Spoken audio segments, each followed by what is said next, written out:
Bienvenido a Cibero, el canal donde exploramos los casos reales más impactantes del mundo del hacking, la ciberseguridad y las intrusiones digitales que marcaron la historia. No olvides dejar tu like, suscribirte y activar la campanita para no perderte ningún nuevo dossier. Ahora seguimos para el caso. En las sombras del ciberespacio, un hombre solitario en Londres estaba a punto de cometer lo que el gobierno estadounidense llamaría la mayor intrusión informática militar de todos los tiempos. Su nombre, Gary McKinnon. Su misión, encontrar evidencia de tecnología extraterrestre. El resultado, una batalla legal de 10 años que cambiaría su vida para siempre. Esta es la historia real de obsesión, vulnerabilidad digital y la búsqueda de la verdad. Sin importar el costo. El hombre detrás del teclado. Gary McKinnon nació en Glasgow, Escocia, en 1966, pero creció en el norte de Londres. Era un niño diferente, fascinado por la tecnología y los misterios del universo. Lo que no sabía entonces, y lo que no se diagnosticaría hasta años después, es que tenía síndrome de Asperger. En los años 90, Gary trabajaba como administrador de sistemas informáticos. Era bueno en lo que hacía, pero algo más capturaba su imaginación: la posibilidad de que los gobiernos ocultaran información sobre vida extraterrestre y tecnología avanzada. McKinnon no era un cibercriminal profesional. No buscaba dinero. No vendía secretos. Era, en sus propias palabras, un investigador aficionado, buscando lo que él creía que el público tenía derecho a saber. Entre febrero de 2001 y marzo de 2002, desde su pequeño apartamento en Londres, usando una simple conexión dial-up, Gary comenzó su búsqueda.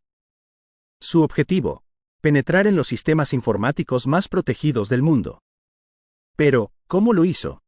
¿Cómo un hombre solo, sin recursos sofisticados, pudo burlar las defensas de la superpotencia más grande del mundo? La intrusión. La respuesta era sorprendentemente simple: negligencia humana. Gary utilizó un programa llamado LandSearch, que escaneaba bloques de direcciones IP de la red militar estadounidense en busca de computadoras conectadas. Lo que buscaba específicamente eran sistemas con cuentas de administrador sin contraseña. Y las encontró. Docenas de ellas. En una entrevista posterior, McKinnon describiría su shock al descubrir que sistemas militares críticos estaban protegidos con contraseñas predeterminadas, o sin contraseña alguna. Era como dejar la puerta principal abierta de par en par. Una vez dentro, Gary navegaba por los sistemas.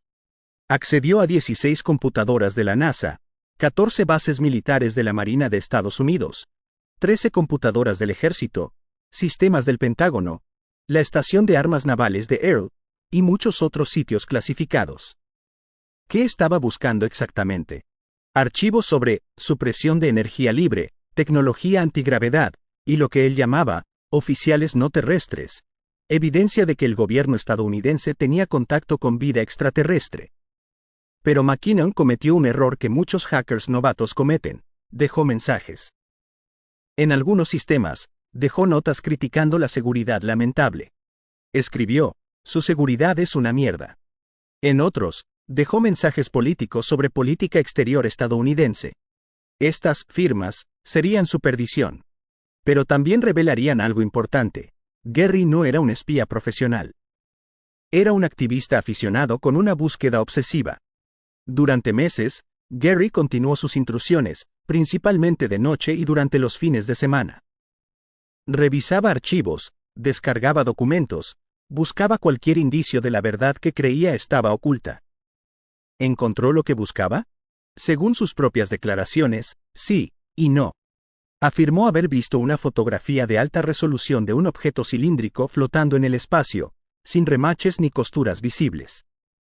Dijo haber encontrado hojas de cálculo con listas de oficiales no terrestres y transferencias de flota a flota, que no correspondían a ninguna nave conocida. Pero antes de que pudiera descargar evidencia sólida, su conexión lenta de 56K lo traicionaba, o alguien detectaba su presencia y lo desconectaba. La verdad sobre lo que realmente vio permanece en disputa hasta el día de hoy. El descubrimiento. El 19 de marzo de 2002, todo cambió. A las 5 de la mañana, la Agencia Nacional contra el Crimen de Gran Bretaña llegó al apartamento de Gary McKinnon. Las autoridades estadounidenses habían rastreado las intrusiones hasta su dirección IP.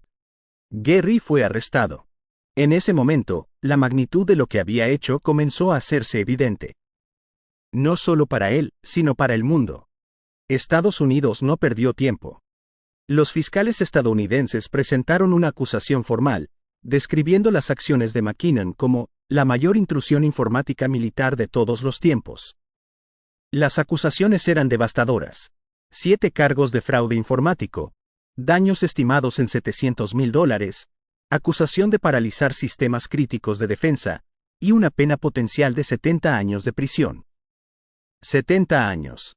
Para un delito que McKinnon insistía era simple curiosidad, búsqueda de la verdad, y que no había causado daño intencionalmente. Pero aquí es donde la historia se vuelve más compleja. Porque no se trataba solo de lo que Gary hizo, sino de cuándo lo hizo. Los ataques ocurrieron después del 11 de septiembre de 2001. Estados Unidos estaba en máxima alerta. La seguridad nacional era la prioridad absoluta. Y aquí estaba un hacker extranjero que había penetrado en los sistemas más sensibles durante el período más vulnerable. Para el gobierno estadounidense, Gary McKinnon era un ejemplo perfecto. Un caso para demostrar que la ciberseguridad se tomaría en serio, que las consecuencias serían severas.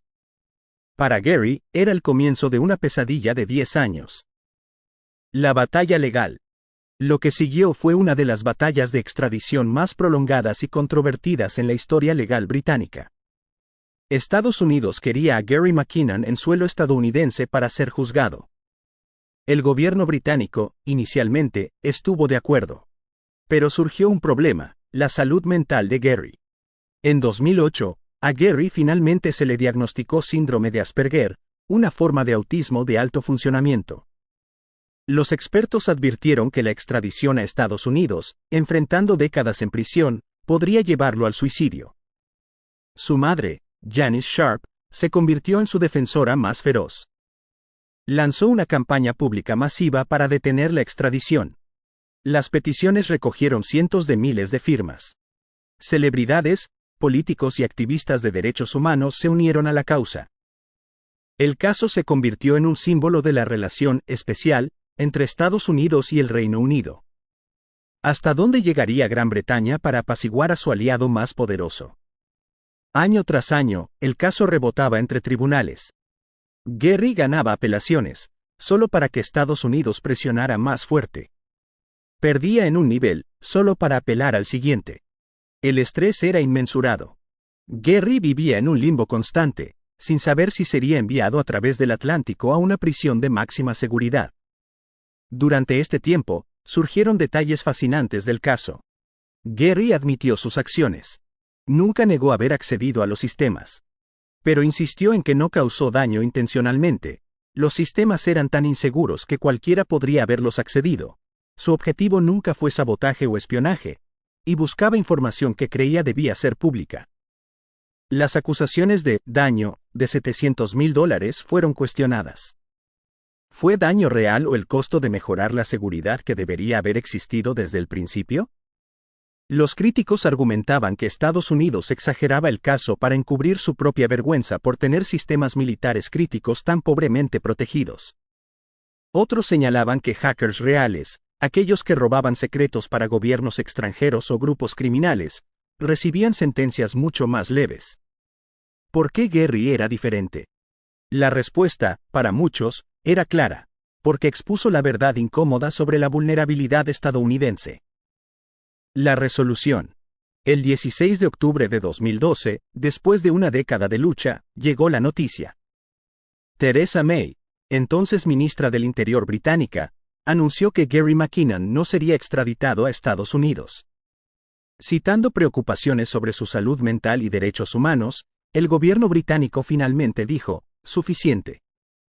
La decisión fue celebrada por los partidarios de Gary como una victoria de la compasión sobre la política.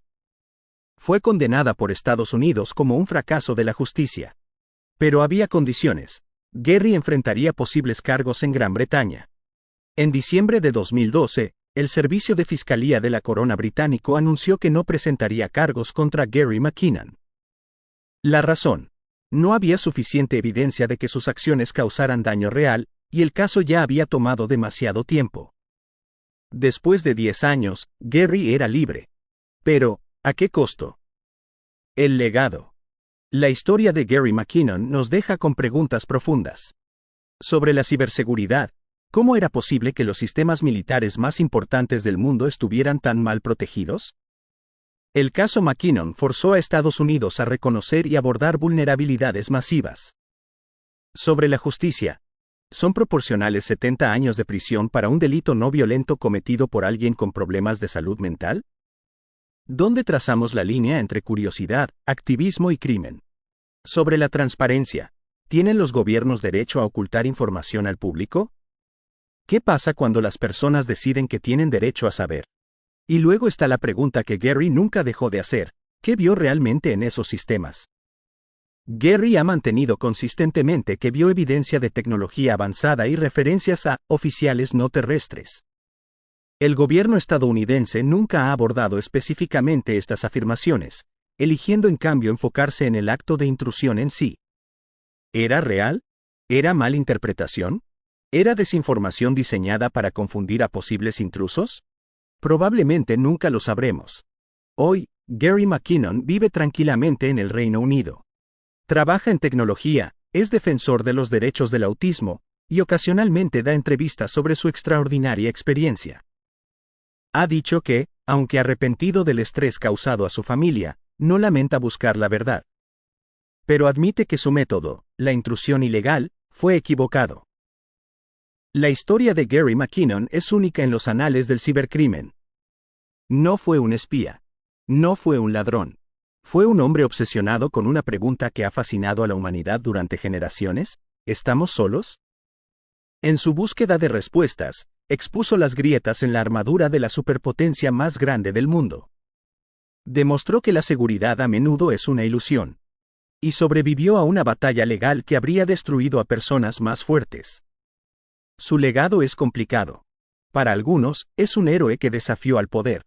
Para otros, es un criminal que puso en riesgo la seguridad nacional.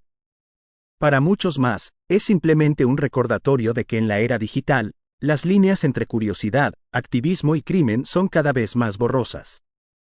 Pero quizás la lección más importante del caso Gary McKinnon no es sobre hackers o extraterrestres o seguridad nacional. Es sobre la compasión.